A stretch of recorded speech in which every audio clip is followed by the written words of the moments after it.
ఇంకా ఆయన చెప్పే దాంట్లో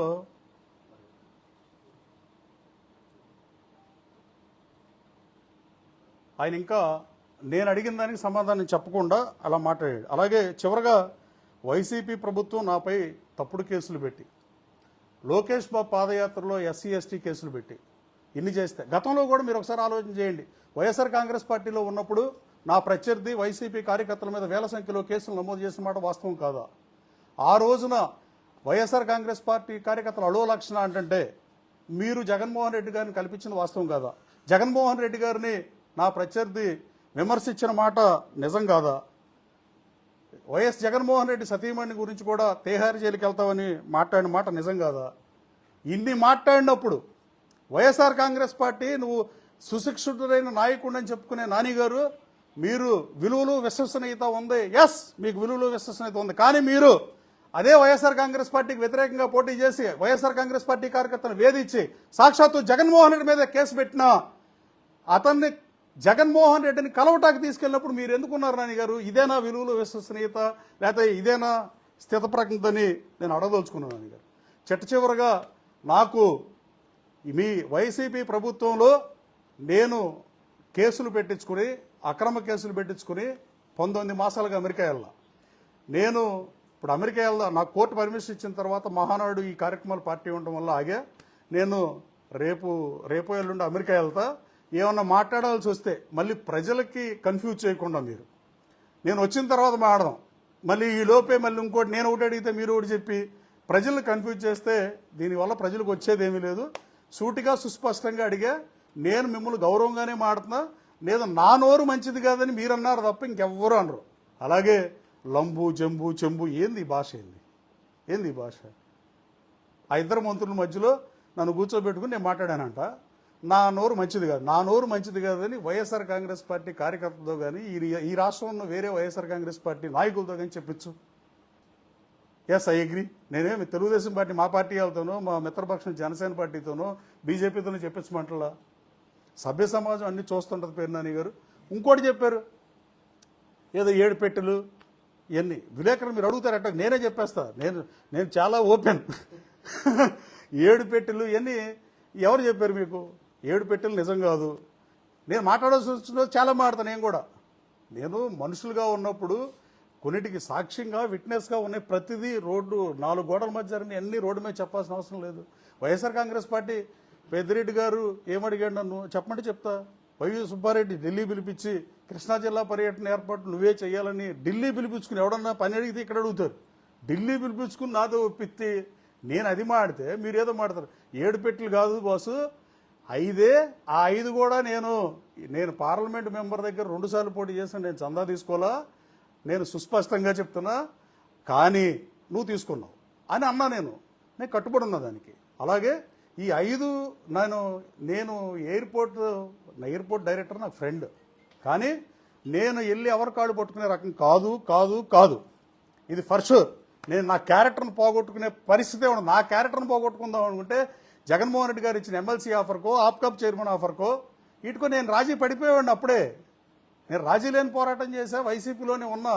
నువ్వు నాకు చివరి వరకు హెల్ప్ చేశాను అంటున్నావు. చివరి వరకు హెల్ప్ చేస్తావు ఏంటి? టికెట్ ఇప్పిస్తావు. నువ్వే జగన్మోహన్ రెడ్డి దగ్గరికి నా ప్రత్యర్థిని కలిపి ఇంక నువ్వు నాకేం హెల్ప్ చేస్తావు బాసు? నువ్వు నాకు చేద్దావు నువ్వు ఒకేపై ఉండి చేయాలా? మీరు విలేకరులు ఒక దాంట్లో పనిచేస్తారు, 2 కంపెనీలు పనిచేస్తారండి, 2 మీడియా ఛానల్స్లో. సో ఆ 5 కూడా నేను అప్పటిగా జగన్మోహన్ రెడ్డి గారిని, ఎవడన్నా చెప్తాడు రాజకీయ నాయకులు, అప్పటిగా.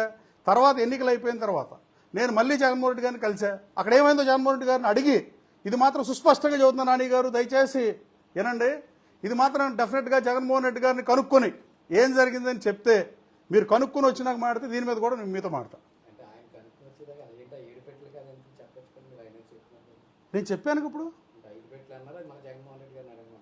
జగన్మోహన్ రెడ్డి గారిని నేను అప్పడిగానని చెప్పా. అప్పడిగేంది నిజం, కానీ ఎన్నికలు అయిపోయిన తర్వాత నేను జగన్మోహన్ రెడ్డి గారిని కూడా కలిసినప్పుడు ఏమైంది అని జగన్మోహన్ రెడ్డి గారి చేత బాగుంటుందిగా. నేను చెప్పాను అనుకో, మీకు అర్థం అవ్వాలా, లేదా ఆయనే చెప్తే నేను ప్రజలకు సమాధానం చెప్తా గ్యారంటీగా. నేను ఎంపీల దగ్గర తీసుకోలేదు, మా ఎంపీ గారి దగ్గర నేను తీసుకోవాలా. ఏమండి ఎవరు మళ్ళీ చెప్పండి. ఆయన అడగమంటలా, మీరు పొరపాటు పడుతున్నారు. మీ పార్టీ అధ్యక్షుడు ఈ రాష్ట్ర మాజీ ముఖ్యమంత్రి జగన్మోహన్ రెడ్డి గారి దగ్గరికి వెళ్ళి ఇట్ట వెంకట్రావు ఇట్ట అన్నాడు, ఏం జరిగింది అని అడిగితే ఆయన చెప్తాడు కదా ఆన్సరు. నువ్వు ఊరినే బట్టగాల్చి పడేస్తే ఎవడు అసలు నాకు ఇవ్వాల్సిన డబ్బులు కూడా నేను ఎప్పుడూ అడగల. దాదాపు 8 సంవత్సరాల క్రితం ఇచ్చిన డబ్బుల్ని నేను అడగల. ఈ మీడియాలో మాట్లాడాల్సినవి కాదు దయచేసి, ఇది సారీ టు సే దిస్. కానీ ఇప్పుడు నేను మిమ్మల్ని అడిగితే మీరు ఏం చేస్తారండి? ఏం చేస్తారు మీరు? జర్నలిస్టులు ఏం చేస్తారండి? మీరు తిడతారా కదా, కానీ తిట్టపోయినా మీ నిరసన వ్యక్తం చేస్తారు కదా. సో ఆ పరిస్థితి గ్రేట్ చెప్పండి. నా డబ్బులు కూడా మీడియా ముఖంగా అడగాల్సిన దుస్థితికి రావడం చాలా బాధాకరం. Actually I hate it. అంటే ఇక దీనికి ఇంకోటి చెప్తున్నా మీకు. నువ్వు మంత్రిగా పనిచేశారు, మీరు ఈ రాష్ట్రానికి మంత్రిగా పనిచేసినప్పుడు మా నియోజకవర్గానికి ఏమన్నా అదనంగా చేశారా? చర్చకి సిద్ధం, మీడియా సమక్షంలోనే చర్చకి సిద్ధం. నేను కేడీసీసీ బ్యాంక్ చైర్మన్గా ఈ జిల్లా ప్రజలకి, ఈ జిల్లా రైతాంగానికి నేను రైతు నేస్తం అనే పథకం పెట్టి ఇవాళ దేశం మొత్తం అమలు చేస్తున్నారు. ఇది ఆంధ్ర తెలంగాణ కాకుండా నష్టాల బాటన ఉన్న పిఎస్సిఎస్ లాభాల్లోకి తీసుకొచ్చా. 15 కోట్ల లాభాన్ని 115 కోట్లు తీసుకొచ్చా. నేను దాని మీద గన్నవరం శాసనసభ్యుడికి గత 2 సంవత్సరాలుగా నేను గన్నవరం చేసిన అభివృద్ధి మీద నీతో చర్చకు సిద్ధం. ఇదేమన్నా ఉపయోగపడుతుంది ఎవరికన్నా? ఉపయోగపడితే ఎనీ వేదిక, చాయిస్ ఇస్ యువర్స్, డిబేట్ చేద్దాం. కానీ ఫౌల్ లాంగ్వేజ్ కాదు, మామూలుగా పార్లమెంటరీ లాంగ్వేజ్, లంబు జంబు చెంబు ఇవన్నీ మనం మాట్లాడాల్సినవి కాదు. ఫోన్ తీసుకోవడం మీద మోగుతూనే ఉంది వరుసగా. అంటే ఇప్పుడు మీరు వైసీపీలో ఉండగా మీ ప్రత్యర్థి జగన్మోహన్ రెడ్డి గారు తీసుకెళ్ళారు అంటున్నారు కదా. తీసుకెళ్ళి వచ్చిన తర్వాత మీరు నాని గారిని అప్పుడు మీరు వైసీపీలో ఉన్నారు అడిగారా, నాకు సీట్ ఇప్పిస్తాను నేను తీసుకెళ్ళి వెళ్ళారు? నాకు సీటు పేరునాని గారు ఇప్పిలా. అప్పుడు అడిగారా? మీరు వైసీపీ ఇన్ఛార్జిగా ఉన్నానంటున్నారు గన్నవరం. ఉన్నాను అంటున్నారేంటి? నిజమే, మీకు తెలుసుగా మీడియా సోదరులకి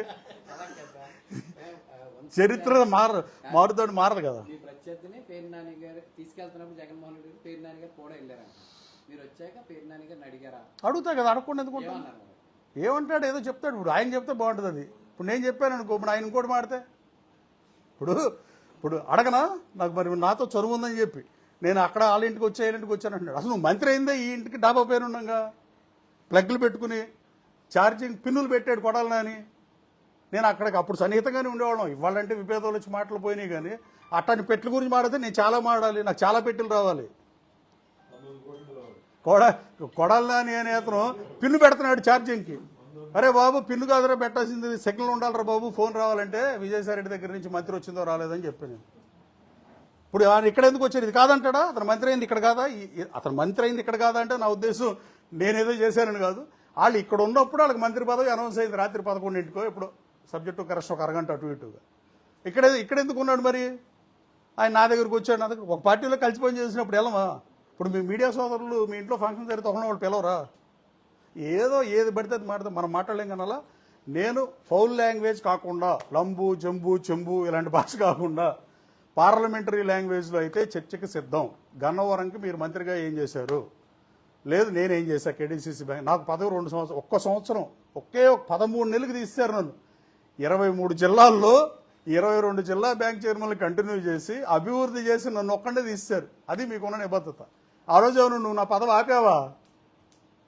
అది క్లెయిమ్ చేసుకోకూడదండి. అలా అప్పుడు మనం చేసింది చెప్పుకోవాలి, డెఫినెట్గా చెప్పాలి. ఇది చాలా బాధాకరంగా భావిస్తున్న పేరునాని గారు. కొన్నాళ్ళు కలిసి తిరిగినాక ఇప్పుడు పార్టీ, ఇప్పుడు నేను తప్పు చేస్తే తప్పు చేశానని చెప్పండి. ఇప్పుడు గన్నవరం సర్ మీటింగ్లో పిఏలు ఎత్తడం ఇది ధర్మం కాదు. ఇది నేను శాసనసభ్యుడైనాక 20 మాసాలుగా, అంతకుముందు మాజీ శాసనసభ్యుడు 4 నెలలకు 3 నెలలకు హైదరాబాద్ నుంచి వచ్చి కొన్నాళ్ళు ఉన్నాడు. నేను అట్లా లేను. నేను ఇక్కడే ఉంటున్నా, విజయవాడలో ఉంటున్నా. అసలు నేను అమెరికా ఒకసారి వెళ్ళి ఎమ్మెల్యే అయిన జూన్ 4కి నిన్నటికి 2 ఏళ్లలో ఒక 10 రోజులు లోకేష్ బాబుతో 2024 అక్టోబర్లో ఆయన టూర్కి వెళ్ళినప్పుడు ఆయనతో పాటు వెళ్తాను తప్ప. మీరు దిక్కుమాలిన కేసులు పెడతాం వల్ల ఇవాళ వెళ్లకుండా 20 నెలల నుంచి ఇక్కడే తిరుగుతున్నా. నేను కాన్స్టిట్యున్సీకి రోజు అందుబాటులో ఉంటా. నాకు పిఎల్ ఉంటాకి బాబు నేను కార్పొరేట్ సెక్టర్ నుంచి వచ్చా. అది fact is always fact, truth is always truth.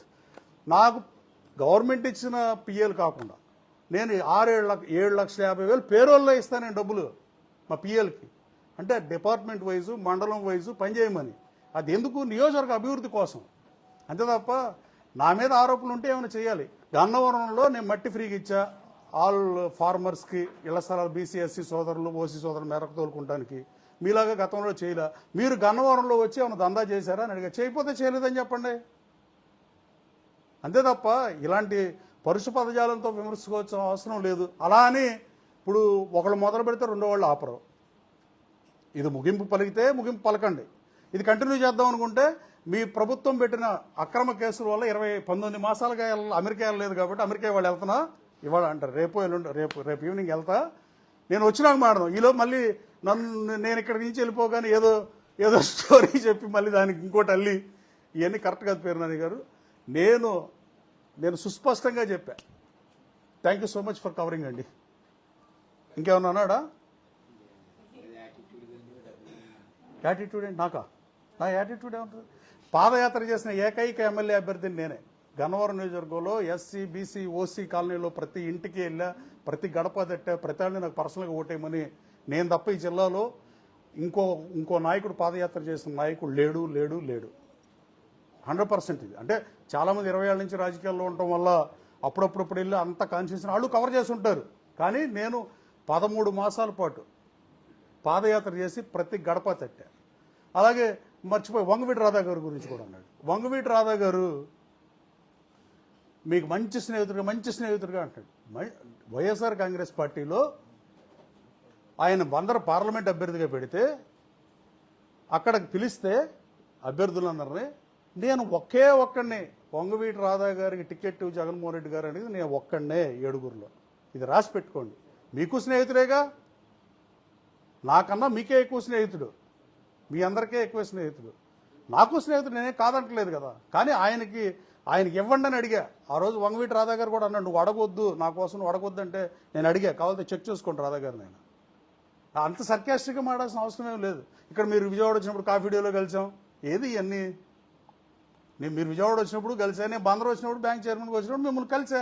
నేను కలవలేదు, అసలు ఎవరో నాకు తెలియదని నేను అంటలేదు కండి. ఎందుకు దీనికి? అప్పుడు కొడాలని నేను అతనంటే ఏదో 7th 8th చదివాన్ని క్లారిటీగా లేకుండా ఒకసారి 7th ఒకసారి 8th అని 2 సార్లు నామినేషన్లో 2 రకాలుగా పెట్టాడు 2 ఎలక్షన్లో. అతను మాట్లాడితే ఉంటుంది. కానీ అసలు ఈ ప్రభుత్వం అధికారంలోకి వచ్చినాక మీరు కనీసం రోడ్లు వేసారా? ఒక రోడ్డు వేసారా? దిక్కుమాలిన పరిస్థితిని కల్పించారు మా ప్రభుత్వానికి. ఎవడన్నా కాంగ్రెస్ గవర్నమెంట్ రూలింగ్లో ఉన్నప్పుడు కూడా రోడ్లు వేసేది, కొత్త రోడ్లు వేసేది. మేము గుంటలు పూడ్చే కార్యక్రమం అప్పచెప్పి వెళ్ళారు మాకు. అసలు నువ్వు పవన్ కళ్యాణ్ గారు తిడటం వల్ల ఈ రాష్ట్రానికి కొనుగోలు ప్రయోజనం ఏంటి? చంద్రబాబు నాయుడు గారిని తిడటం వల్ల నీకు వచ్చే లాభం ఏంటి? మోడీ గారిని తిడటం వల్ల మీకు వచ్చే లాభం ఏంటి? ఇక మీరు తిట్టంతో ఇద్దరే కనపడుతున్నారు నాకు. ఒకటి యుద్ధం చేసే దేశాల అధ్యక్షుల గురించి, లేదంటే శ్రీహరికోటలో పిఎస్ఎల్వి రాకెట్ సైన్స్ లాగా లాంచింగ్ ఆఫ్ పిఎస్ఎల్వి దగ్గర ఇలా జరిగింది అలా జరిగిందని మాట్లాడలేదు తప్ప మీరు అన్నీ మాట్లాడితే అది ఎంతవరకు సప మీరు ఆలోచించుకోండి. మాజీ మంత్రి గారు వంగవీటి రాధా గారు సీట్ ఇమ్మని చెప్పి నేను ఒక్కడిని ఆ రోజు అడిగి